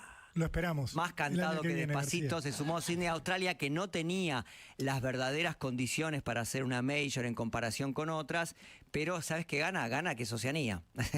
El chiste está que las majors tienen que ser mundiales, entonces tenían que ir hasta ahí. Sí. Ahora la pregunta es qué va a pasar, si después va a venir una en África, si va a venir una segunda en Asia. ¿Por qué una segunda en Asia? Porque son los que ponen toda la plata. Toda la plata. Yo creo que lo justo sería que después de Sydney, que es la 7ª, se sumara una en África, sí o sí. Obviamente, aparte de África, es el país donde están los que ganan. Y García no fue nunca. Nunca fui a África. ¿A dónde la haría? En África. Y Sudáfrica puede ser alguna ciudad donde se pueda acceder fácil y tenga la infraestructura para meter 30.000 personas. ¿Sí? Yo creo que Buenos Aires podría ser una major, le falta un poquito de educación a la gente y un poco de cierta estabilidad, pero es mejor que Río de Janeiro, es la mejor de Latinoamérica. O sea, la verdad es esa. Si mejorara un poquito más, yo creo que podría ser una major, pero creo que va a estar en las 12 majors. Yo no sé si la voy a llegar a ver esa. Pero bueno, Cindy ya está. Obviamente que ya te metes en la página de cine y te dice, ya tenés que ir ya va a que hacer sorteo para entrar, porque todo el mundo va a ir. Los que están tratando de completar las 6 majors, completan las 6 majors. Van a ir aclarando en estos días cómo se hace este sistema. La verdad es que todos los que corremos en el mundo queremos ir a Sydney porque se trata de cubrir el mapa y Sydney es la que es la que va a ir a Sydney. Pero me dijeron que el recorrido no es tan bueno, que no es tan multitudinaria como otras, que tiene retomes, que tiene cosas que una major no debería tener. Pero bueno, ya veremos. Asia tiene un par de carreras que podrían llegar a meterse en esa situación. Lo que nos lleva a la última noticia, una noticia un poco agridulce, que es una que quería ser major y que tal vez pueda hacerlo en algún momento, no lo necesita, que es Valencia. Está en una encrucijada Valencia en este momento, porque la primera semana de diciembre se tiene que correr el maratón de Valencia. Entonces está en una situación muy complicada, que es la siguiente: suspender una carrera, un evento deportivo, es parte de las cosas que pueden pasar en este mundo. La pandemia nos enseñó a todos que se pueden cancelar las cosas. El huracán Sandy en Nueva York provocó una suspensión en el año 2012, pero estaba muy pegado a la carrera. Quiere decir, todavía necesitaban los generadores para los damnificados y no lo podían usar para la carrera.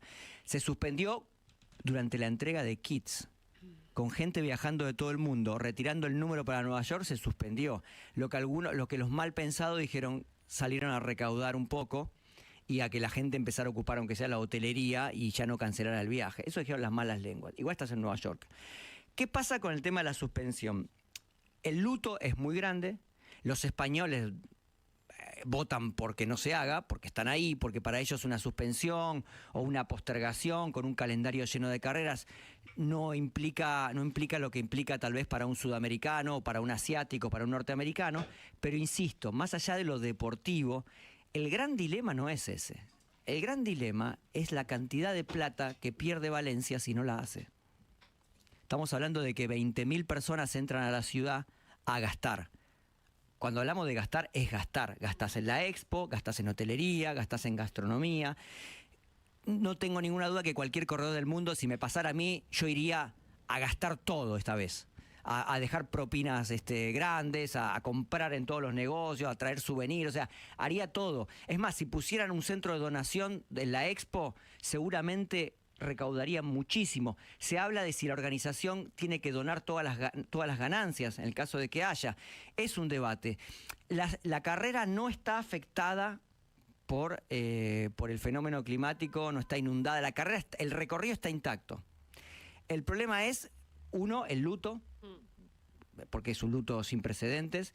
Lo segundo es cuántas fuerzas vivas necesita la carrera y cuántas necesita la ciudad en este momento. Si a otras maratones de España se acercan y ayudan y dan parte de lo que saben hacer y pueden donar. Muchos influencers españoles, runners, ya están haciendo movidas para recaudar para la ciudad, no para el maratón, para la ciudad en general. Valencia, ciudad del running, es una marca que la gente ama. Valencia ama su carrera. No se trata del evento deportivo en sí mismo, porque si hay que suspenderlo, se suspende por razones que son obvias. El tema es si se pierde demasiada plata al suspenderlo. Eso es lo que puede llegar a generar todavía una duda. Hacer tal vez una edición que no tenga el clima de fiesta, pero que de alguna manera permita, como en su momento fue Boston, mantenerse firmes, mantenerse fuertes y apostar a ser una de las mejores carreras del mundo. Ojalá que se tome la decisión que más beneficia a la ciudad, que es la única que importa ahora. Lo que beneficia a Valencia es la decisión que tendrán que aceptar todos los corredores del mundo. Para los españoles es más fácil, para el resto, les digo, los que están acá en Argentina, que son muchos, entiendan que la prioridad ahora es la ciudad. Si la ciudad necesita que se haga la carrera, vayan a la carrera, gasten, donen, participen. Si la ciudad necesita que se suspenda, donen su inscripción, hagan lo que puedan. si tienen que cancelar el viaje, nos ha pasado a todos en algún momento de nuestra carrera como deportistas. Estén atentos, sigan a los influencers españoles, sigan a la gente de Valencia, que es la que sabe lo que realmente está pasando. Es una ciudad que todos queremos y su maratón también es algo que queremos mucho, así que bueno, ojalá que se pueda tomar la decisión adecuada por el bien de la ciudad de Valencia, que se merece tener su carrera y se merece un destino mejor que el que está teniendo ahora, un poco abandonada su suerte en estos días. No está mal convertirlo, por supuesto, si quiere la gente, en una cruzada solidaria en este momento. ¿No? Sí, no si la ciudad evalúa que eso es lo que corresponde, yo creo que los corredores de toda España y el mundo se van a sumar y van a ayudar en lo que puedan. ¿Sydney tiene fecha? Sydney creo que es en septiembre. Nunca la tenía agendada porque estaba muy ocupado, pero ahora ya veo el chanchito con los ahorros de García. Sí, todo roto. Yo diría que vayamos sacando pasaje, porque es ese vuelo largo, el traspolar, García. Bueno, no si la Tierra es plana, como dice. Sí, traspolar. Vamos a Sydney, Australia. El miércoles traigo una serie australiana. Ya saben lo que dicen de Australia. En Australia todo te quiere matar. Es cierto. Es verdad esa frase. Sí. 2 minutos pasan de la 1 de la tarde y ¿saben qué? ¿Qué? Chau.